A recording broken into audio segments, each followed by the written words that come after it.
This time that WWE does this with Kevin Owens, and in this video, I'm going to tell you exactly what I'm talking about, because Kevin Owens, well, he's been around the block, hasn't he, in WWE? I've followed his career over the last decade, from ROH, NXT, the main roster. He's always been a guy that has never broken through the glass ceiling, whether it be under the leadership of Vince McMahon or that of Triple H. Now, that's not to say that Kevin Owens hasn't had a very, very good career. He has. He's had a very long and successful career, and 90% of people out there that's in the wrestling business, well, they would kill to have his career, and especially his family life, right? And so, Kevin Owens is a guy that I think has always been underutilized. I don't think Vince McMahon and I don't think Triple H have truly tapped into what he can offer. And I don't know why. I don't know what the exact linkage is, why he has never been the guy. Sure, he was pushed as a top star in NXT under Triple H.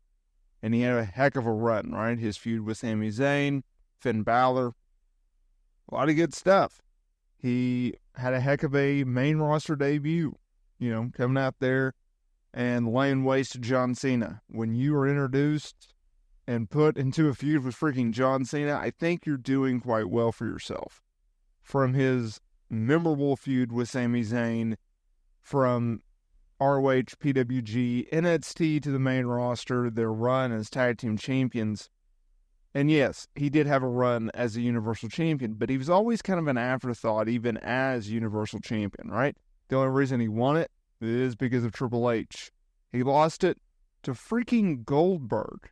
He had an unbelievable tag team run with Chris Jericho that resulted in Kevin Owens turning on Chris Jericho in one of the greatest segments in Monday Night Raw history, right? The Festival of Friendship, him giving Chris Jericho his own list. It's so great. Go check it out. I'm serious. And then they had that weird WrestleMania 33 match that really changed the course of history, because Chris Jericho, he thought that should have been at least the opening match. Vince McMahon didn't think so. And Vince thought they had a bad match. And that led Jericho to looking outside of the WWE bubble. Now, in recent times, though, Kevin Owens, he's been paired with Randy Orton. Now, as the recording of this video, Owens holds a 6-9 record thus far in 2024. And he's been paired with Randy Orton a lot as of late, right? Going back to Orton's return. And he's also been kind of in the United States title run, where he advanced in the U.S. title tournament finals, going over Santos Escobar, only to lose to only to lose to Logan Paul at the Royal Rumble. Now, if you recall, Logan Paul, he cheated to retain that championship, but we never got a singles one-on-one rematch. Instead, they moved Kevin Owens into the Elimination Chamber qualifying match. He didn't win that.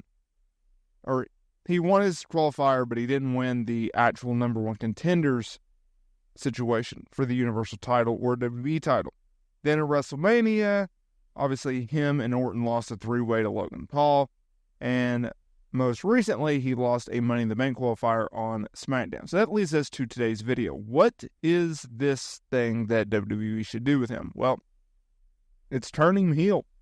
It's let him attack Randy Orton, right? Because as of right now, they are heading into Money in the Bank.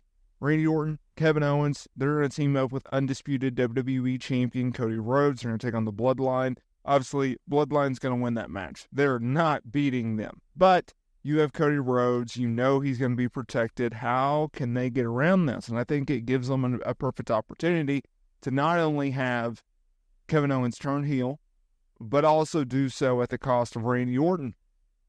You have Orton get pinned. You keep Cody strong by not pinning him, and you have Kevin Owens, Randy Orton feud heading into SummerSlam. I think it writes itself. I think it makes sense. I think it'll give both guys kind of a jump start. They've kind of been just there as of late.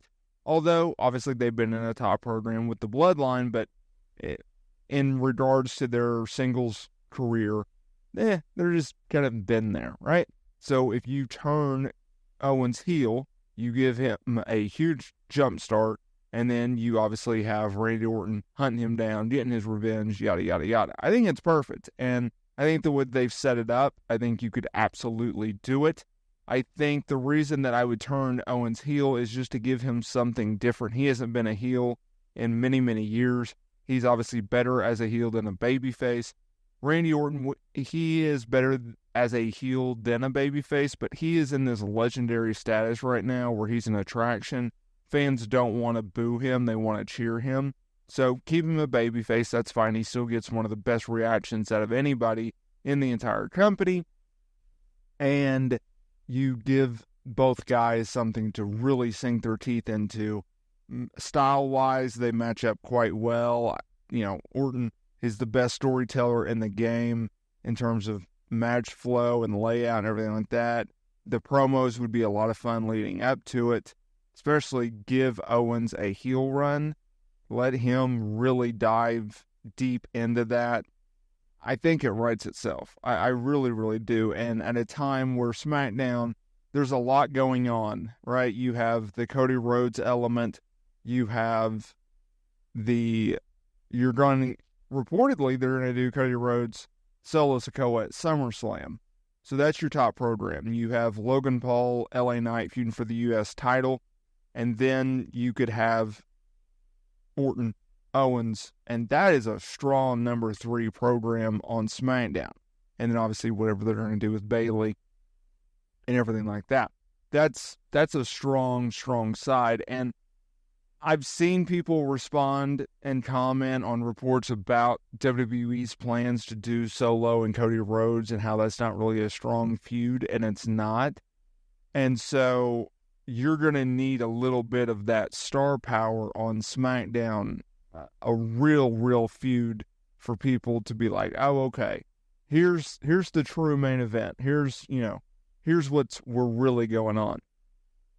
Obviously, though, with Gunther challenging for the World Heavyweight title, whether that be Seth Rollins, whether that be Damian Priest, whoever wins the Money in the Bank at SummerSlam, Gunther's World Heavyweight title match, potential World Heavyweight Championship crowning, people are going to look at that as the true main event. But if you could have an Orton-Owens feud on that card, I think it would help in a large way. Hey y'all, real quick, make sure you join the movement and join everyone in smashing, obliterating that notification bell so you are notified every single time we upload new wrestling content here to the channel. Hit that subscribe button as well. Thank y'all so much for your support and help changing me and my family's life, and I will see y'all next time.